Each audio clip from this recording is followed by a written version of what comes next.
Hello friends, स्वागत है आपका आपके अपने YouTube channel DG technical classes में। दोस्तों, आज की वीडियो हम बात करने वाले हैं मार्किंग एंड मार्किंग टूल्स, जो कि काफ़ी अच्छा टॉपिक है। इससे क्या है कि आपको आईटीआई के साथ साथ ऑल टेक्निकल एग्ज़ाम, जैसे कि आपका रेलवे हुआ, डीआरडीओ, इसरो, भेल, यूपीपीजीसीएल, एमपीपीजीसीएल, पॉलिटेक्निक, इस प्रकार से जितने भी टेक्निकल एग्ज़ाम होने वाले हैं उसमें आपको ये वीडियो काफ़ी मदद करने वाला है। तो इससे आपको बता दूं कि इससे जो रेलवे टेक्नीशियन का पेपर हुआ था उसमें भी इससे एक दो क्वेश्चन देखने को मिले, तो वो भी मैं आपको उसमें बताने वाला हूँ। तो इससे पहले आप लोग जो भी हमारे चैनल पर नए हैं तो चैनल को सब्सक्राइब कर लीजिए, और वीडियो अच्छी लगे तो वीडियो को लाइक करें, कमेंट्स करें और शेयर ज़रूर करें। चलिए हम वीडियो स्टार्ट करते हैं। यहाँ से स्टार्ट करते हैं। तो मार्किंग, तो मार्किंग क्या होता है? किसी जाप को बनाने से पहले जाप को ड्राइंग के अनुसार चिन्हित करना मार्किंग कहलाता है। ये देख सकते हैं आप, इस प्रकार से आपके सामने एक जाप है। इसको बनाने से पहले इस पर जो मार्किंग की जाती है, मतलब आपको कहाँ से कितना इसको कट करना है, कहाँ से कितना निकालना है, कहाँ पर इसको वी ब्लॉक में बनाना है, इस प्रकार से उसको जो मार्किंग की जाती है उस पर जो चिन्ह किया जाता है वही कहलाता है आपका मार्किंग करना। यहाँ से देखिए आप, मार्किंग रेखाओं को साफ साफ दर्शाने के लिए जाब की सतह पर जो पदार्थ लगाया जाता है उसे क्या मार्किंग मीडिया कहते हैं। देख सकते हैं आप, अगर ये धातु के ऊपर आप लाइन सही से खींच नहीं पाते हो, और तो इसके लिए क्या होता है कि मार्किंग के लिए से पहले उस पर क्या है कि जो रेखा है आपकी साफ साफ दिखाई दे, उसके लिए जो मार्किंग का एक जो पदार्थ लगाया जिसे क्या कहते हैं, मार्किंग मीडिया कहते हैं। और देख सकते हैं मार्किंग मीडिया निम्न प्रकार के होते हैं। जो जॉब के ऊपर मार्किंग करने से पूर्व क्या होता है कि पदार्थ लगाया था, वो होता है मार्किंग मीडिया। तो मार्किंग मीडिया कौन कौन से प्रकार के होते हैं? आपका एक होता है लेआउट होता है, लेआउट डाई। एक सफ़ेद होता है, वाइट वॉश, गेरू होता है, पर्शियन ब्लू होता है, नीलेत होता है, आपको चाक आता है ना, चाक जिसे, तो वो भी होता है। चाक का पाउडर भी उस पर जॉब के ऊपर लगाया था मार्किंग करने से पूर्व। ये देखिए यहाँ पर मार्किंग टूल्स काफ़ी इंपॉर्टेंट है। यहाँ पर से सभी जो भी टूल्स आपके सामने हैं काफ़ी इम्पोर्टेंट है। ये इसके बारे में जो भी जानकारी वो आपको देने वाला हूँ, तो वीडियो को लास्ट तक देखिए, और प्लीज़ वीडियो पसंद है तो वीडियो को लाइक ज़रूर करें। तो हम फर्स्ट से स्टार्ट करते हैं। स्क्राइबर। स्क्राइबर क्या होता है कि स्क्राइबर एक तेज धार वाला औजार होता है। इसकी धार देख सकते हैं यहाँ पे, वो तेज होती है, तेज धार वाला औजार होता है। और जिस जिसका प्रयोग जाप पर लाइन खींचने के लिए किया जाता है। जो जाप आपके सामने इस प्रकार से है, तो इसको आपको लाइन खींचनी, जैसे कि यहाँ से इस प्रकार लाइन खींचने के लिए इसको यहाँ से इतना काटना है, या फिर यहाँ से इतना काटना है, इसको इस प्रकार पर लाइन खींचने के लिए स्क्राइबर का प्रयोग किया जाता है। स्क्राइबर देख सकते हैं आप यहाँ पर से जो भी आपकी बनावट, यहाँ पर इसका जो हेड और केप ये होता है, ये इसकी क्लिप होती है, आप इसको जेब में रखने के लिए इसका यूज़ किया जाता है। ये या फिर बॉडी सॉफ्ट हैंडल की होती है। ये इसका चक होता है, यहाँ से इसको घुमा सकते हैं। और ये होता है इसकी टिप या पिन, ये इसकी यहाँ से आप इसको मार्किंग मतलब रेखा खींचने के लिए इसका प्रयोग किया जाता है। तो स्क्राइबर ये होता है। तो इसमें कौन कौन सी इंपॉर्टेंट पॉइंट है वो मैं आपको बता देता हूँ। कि स्क्राइबर जो होता है इसका पॉइंट 12 डिग्री से 15 डिग्री के कोण में गाइड किया हुआ जो होता है। ये इसका जो पॉइंट होता है, यहाँ से देख सकते हैं आप, ये जो पॉइंट होता है ये 12 से 15 डिग्री के कोण पर गाइड किया हुआ होता है। अच्छा क्वेश्चन है, आपसे किसी भी टेक्निकल एग्जाम या आईटीआई में अगर आप पढ़ रहे हो तो उससे पूछा जा सकता है कि जो स्क्राइबर होता है उसका पॉइंट कितनी डिग्री पर गाइड किया होता है। तो आपको ये बताना है कि 12 से 15 डिग्री पर वहाँ पर आपको गाइड किया हुआ होता है।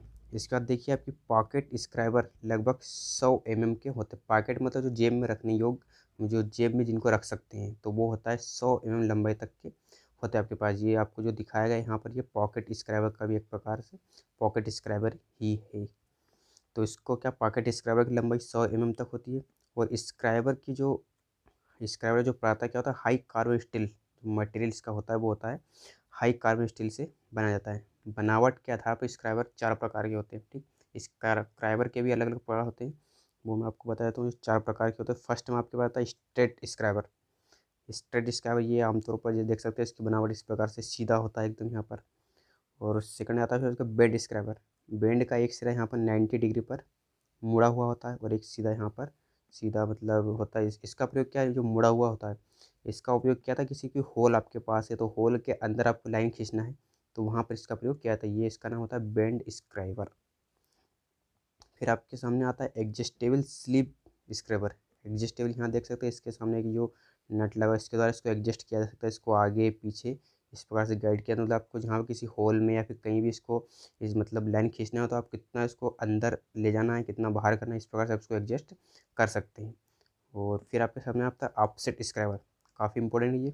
इसकी बनावट देख सकते हैं। इसका प्रयोग जो क्या बोल सकते हैं, मार्किंग करने के लिए वर्नियर हाइड गेज प्रयोग किया था, उसमें इसका प्रयोग किया था। तो इसको याद रखिए, आपकी जो ऑफसेट स्क्राइबर का प्रयोग जो आपके सामने जो बताया आपको कि जो हाइट जो हाइट मापने के लिए, जो मार्किंग करने के लिए वर्नियर हाइड गेज प्रयोग किया था, उसमें इसका प्रयोग किया जाता है। फिर आपके सामने था डिवाइडर। तो डिवाइडर ये भी एक प्रकार का आपका मार्किंग टूल है। डिवाइडर क्या होता है, डिवाइडर को नुकीला बनाने के लिए इसको आयल स्टोन पर रगड़ा जाता है। आयल स्टोन की जो नींव होती है, इनको नुकीला बनाने के लिए इसको क्या होता है, आयल स्टोन पर रगड़, आयल स्टोन पर जो पत्थर टाइप में होता है उस पर इसको रगड़ कर इसकी जो धार बनाई जाती है। डिवाइडर हाई कार्बन स्टील का बनाया जाता है। ठीक, ये इसकी धातु भी हाई कार्बन स्टील की बनी होती है। और इसकी नींव यहाँ से देखिए आप, इसकी नींव जो बनी होती है बहुत ही क्रोमियम स्टील की बनी होती है। आपसे अगर पूछा जाए डायरेक्ट कि डिवाइडर किस धातु का बनाया जाता है, तो आप बताएंगे कि हाई कार्बन स्टील का बनाया जाता है। लेकिन अगर आपसे ये पूछा जाता है कि डिवाइडर की जो नींव होती है, ये वाली, ये किससे बनी होती है, तो ये आप बताएंगे कि क्रोमियम स्टील की बनी होती है। ठीक, इसका यूज़ देखिए आप, तो इसका यूज़ क्या आता है, चाप या व्रत बनाने में। इस प्रकार से आपको गोल आकार का चाप या व्रत बनाना है, तो व्रत बनाने में लाइन को दो बराबर भागों में बांटने पर आपको कोई लाइन आपके सामने, इसको दो बराबर भागों में बांटना है, तो वो आप इससे कर सकते हैं। स्टूल रूल की माप को, सॉरी यहाँ पर माप है, स्टील रूल की माप को जाप पर स्थानांतरित करने में, आपने कोई स्टील रूल पे से किसी जाप की माप ली है, तो उसको आप इसके द्वारा फैलाकर इस प्रकार से यहाँ से यहाँ से करके वो किसी जाप के ऊपर आपको स्थानांतरित कर सकते हो। इसका प्रयोग इस प्रकार से किया जाता है। ठीक, आगे आपके सामने आता है फिर ट्रेमल। ट्रेमल देखिए आप, ट्रेमल में क्या होता है कि ट्रेमल का उपयोग बड़े साइज के व्रत या चाप का पर मार्किंग करने के लिए किया जाता है, जिनका उपयोग मतलब बहुत बड़े आकार के जाप आपके सामने हैं और व्रत है, चाप है, तो इसका प्रयोग क्या, डिवाइडर तो छोटा होता है जिसका प्रयोग उससे नहीं किया सकता। तो बड़े आकार के व्रत या चाप पर मार्किंग करने के लिए ट्रेमल का उपयोग किया जाता है। ट्रेमल देख सकते हो इस प्रकार से, इस बड़े साइज का होता है, जिसका प्रयोग आप इस प्रकार से व्रत या चाप खींचने के लिए कर सकते हैं। यह 15 से 50 सेंटीमीटर तक पाया जाता है। इसकी लंबाई देख सकते हैं आप, 50 से 15 सेंटीमीटर तक, सॉरी 15 से 50 सेंटीमीटर तक पाया जाता है। ट्रेमल को जंग से बचाने के लिए समय समय पर तेल या ग्रीस लगाना चाहिए। इसको क्या, जंग लगने से बचाने के लिए इसकी आपको जो तेल या ग्रीस पर लगाकर रखना चाहिए। ठीक, नेक्स्ट आपके सामने आता है फिर पंच। पंच देखिए, मार्किंग को स्थायी बनाने के लिए टूल का प्रयोग किया था, उसे कहते हैं पंच। स्थायी मतलब आप तो मार्किंग करते हो, तो मार्किंग के ऊपर मतलब जैसे कि आपको स्टार्टिंग में जो आपने बताया था, मार्किंग मतलब से लाइन खींचना होता है उस प्रकार से, लेकिन जो इसके ऊपर देख सकते हो जो डॉट डॉट यहाँ पर जो बना हुआ है, तो मार्किंग का स्थायी किया था, क्योंकि आप जैसे ही जॉब के ऊपर जो पर्सनल ग्लू वगैरह जो चॉक वगैरह लगाते हो, तो उसके बाद उस पर मार्किंग किया थी, मार्किंग बाद अब फिर उसका मार्किंग को स्थायी बनाना पड़ता है कि वो काम करने के दौरान कोई मिटे ना, इस प्रकार से उसको बहुत स्थायी बनाया जाता है। स्थायी बनाने के लिए आपको पंच का प्रयोग करना पड़ता है। पंच से जहाँ पर आपने लाइन खींची, उस पर डॉट डॉट धीरे धीरे करके आपको पंच करना पड़ता है, जिससे कि आपकी जो मार्किंग होती है वो स्थायी हो जाती है। आपको किसी भी प्रकार से, आप जब तक उस पर फाइल से रगड़ेंगे नहीं तब तक आपकी मार्किंग मतलब साफ़ नहीं होगी। तो इस प्रकार से मार्किंग को स्थायी बनाने के लिए पंच का प्रयोग किया था। पंच की बनावट देख सकते हैं यहाँ पर, इस प्रकार से अलग अलग साइज़ में भी होता है, अलग अलग प्रकार के होते हैं इसकी बनावट। ये तो गोल है आपके सामने, लेकिन हेक्सागन प्रकार से इसकी से इसकी इसकी मतलब बॉडी बनी हुई होती है।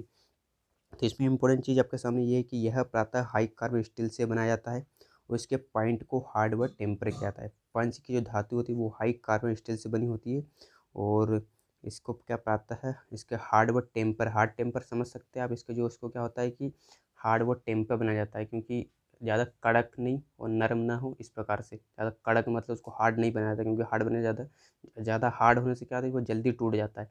उसको थोड़ा हार्ड करने के बाद उसको थोड़ा मुलायम किया जाता है फिर, तो वो होता है आपका हार्डनिंग और टेम्परिंग, इस प्रकार से। और ये भी काफ़ी अच्छा क्वेश्चन आपके सामने कि पंच की जो पॉइंट की हार्डनेस होती है वो 55 से 59 HRC तक होती है। HRC मतलब क्या, किसी भी हार्डनेस को दर्शाता है, HRC। तो पंच के पॉइंट के हार्डनेस आपके सामने होती है 55 से 59 HRC तक होती है। ठीक, पंच के प्रकार आपके सामने बता दूँ मैं कि type of punch. Type of punch के पंच को कैसे कोण के आकार पर अलग अलग भागों में बांटा गया है। तो 3 पंच आपके सामने बता दूं मैं आपको, डॉट पंच, सेंटर पंच और प्रिक पंच। डॉट पंच होता है, डॉट कहीं पर एकदम से डॉट लगा दो तो वो होता है, तो उसका कोण होता है 60 डिग्री। ये आप याद रखिए, इससे अगर कोई क्वेश्चन बनेगा तो आपको बस यही पूछेगा कि जो इस पंच का कोण कितना होता है, बस वही पूछेगा, बाकी इससे कोई क्वेश्चन आपसे नहीं पूछा जाएगा। तो डॉट पंच का कोण होता है वो होता है 60 डिग्री, और ये होता है स्थायी मार्किंग करने के लिए इसका प्रयोग किया था, अधिकतर मार्किंग करने के लिए डॉट पंच का प्रयोग किया जाता है। सेंटर पंच, सेंटर पंच क्या होता है 90 डिग्री। सेंटर पंच का कोण आप याद रखें, डायरेक्ट सेंटर मतलब से बराबर बीच में एकदम, तो 90 डिग्री आप एकदम बीच में कोण आता है आपका इस प्रकार से। तो आप इसका कोण आसानी से याद रख सकते हैं कि जो 90 डिग्री होता है, 90 डिग्री एकदम बीचों बीच आता है इस प्रकार से ये। तो सेंटर, सेंटर मतलब वही बीच में, तो सेंटर पंच का कोण होता है आपका 90 डिग्री। फिर आता है आपके पास प्रिक पंच। प्रिक पंच का नरम धातु पर मार्किंग करने के लिए ये क्या होता है, इसका कोण 60 डिग्री होता है। तो नरम धातु आपके सामने जो एल्यूमिनियम वगैरह इस प्रकार से होती है, उस पर मार्किंग करने के लिए इसका प्रयोग किया जाता है। ठीक, तो नेक्स्ट आपके सामने आता है फिर सरफेस गेज। सरफेस गेज आप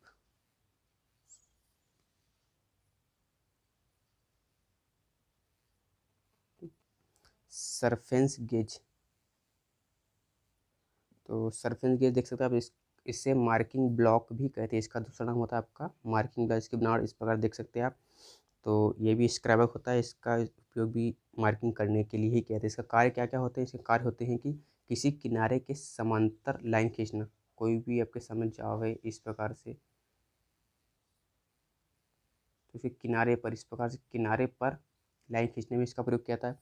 किसी सतह के समांतर लाइन खींचने में, सतह के समांतर आपके सामने इस प्रकार ये सतह है तो इसके ठीक समांतर आगे कोई लाइन खींचना है तो उसके बराबर लाइन इस प्रकार से ये खींच देता है। किसी जाप को फोरजा चक्र पर सेंटर करना, जाप आप फोरजा चक्र समझ सकते हैं, जो लेथ मशीन पर जाप को पकड़ने के लिए फोरजा चक्र का प्रयोग किया जाता है, तो उसका जो सेंटर चेक किया जाता है वो भी इसके द्वारा किया जाता है।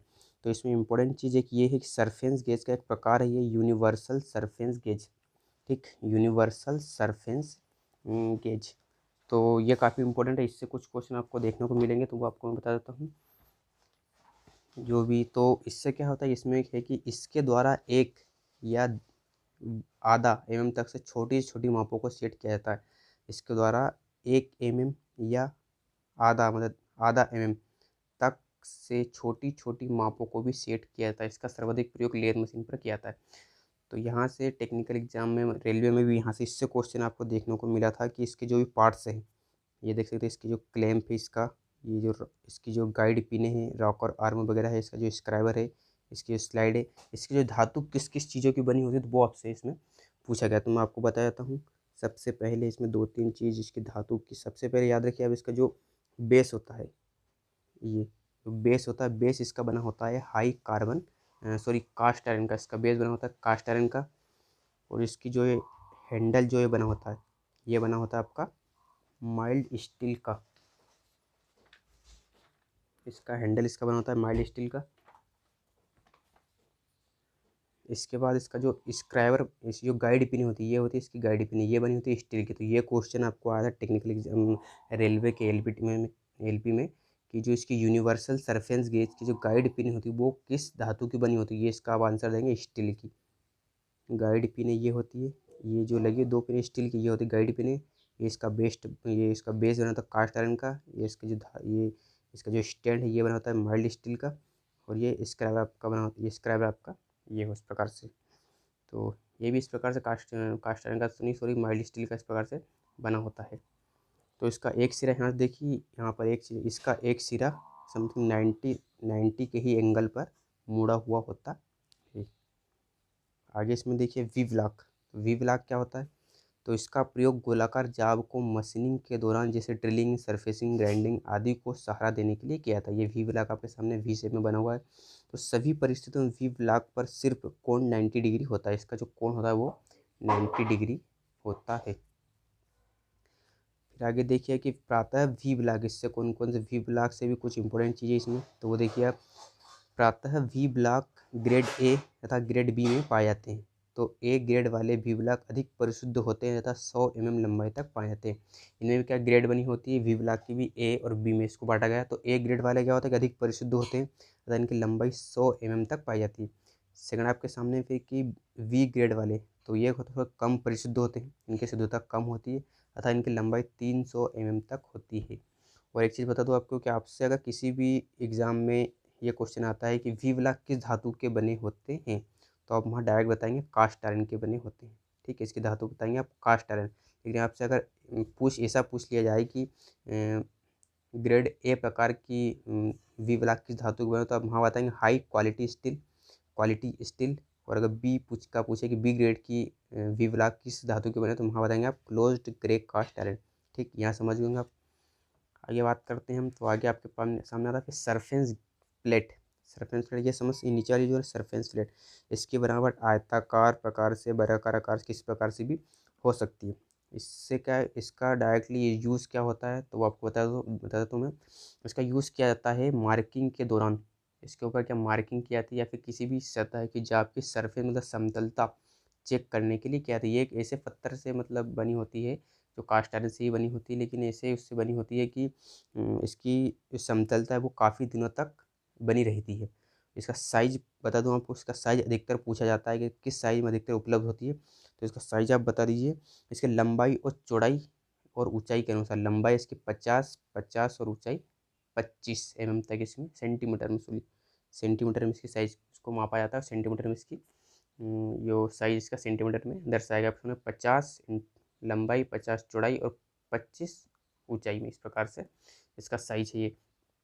तो इसका प्रयोग मार्किंग करने के लिए किया जाता है। सर्फ जो आपका वर्नियर हाइट गेज होता है उसके द्वारा इसके ऊपर रखकर मार्किंग की जाती है, जो आपकी समतलता चेक करना, या फिर आपको जो इस प्रकार देख सकते हैं आप, जो इस प्रकार से इसको भी चेक करने के लिए यहाँ पर किया जाता है। ट्राई स्क्वायर को भी, ट्राई स्क्वायर देख सकते हैं, जो ट्राई स्क्वायर रखा हुआ है, तो ट्राई स्क्वायर की समतलता भी समतलता सॉरी इसकी एक्यूरेसी चेक करने के लिए कि वो 90 डिग्री कितना है या नहीं है, उसको भी इसके द्वारा चेक किया जाता है।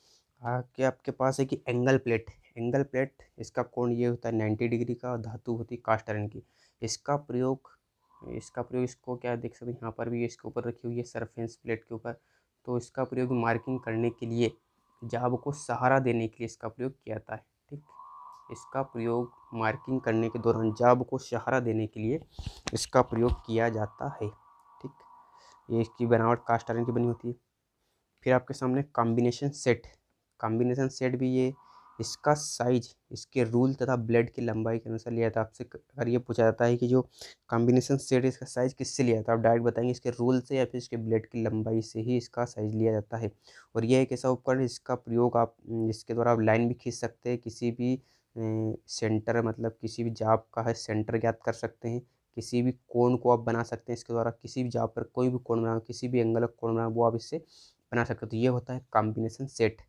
तो इसकी अधिकतर लंबाई मतलब अधिकतर इसे 300 mm लंबाई तक पाए जाते हैं। तो आई होप कि आपको वीडियो पसंद आएगी। वीडियो पसंद आए तो प्लीज़ वीडियो को लाइक करें, कमेंट्स करें और शेयर जरूर करें। मेरे चैनल पर आपको टेक्निकल एग्जाम से या फिर नॉन टेक्निकल से जुड़ी सही प्रकार की सरकारी जॉब की इन्फॉर्मेशन मिलती रहेगी, तथा उसके साथ साथ जो मैकेनिकल ब्रांच जैसे फिटर टर्नर हुआ, इस प्रकार से इनके कंप्लीट वीडियो भी मैं आपको इससे प्रोवाइड करवाता रहूँगा। तो प्लीज़ वीडियो को लाइक कमेंट शेयर जरूर करें। धन्यवाद।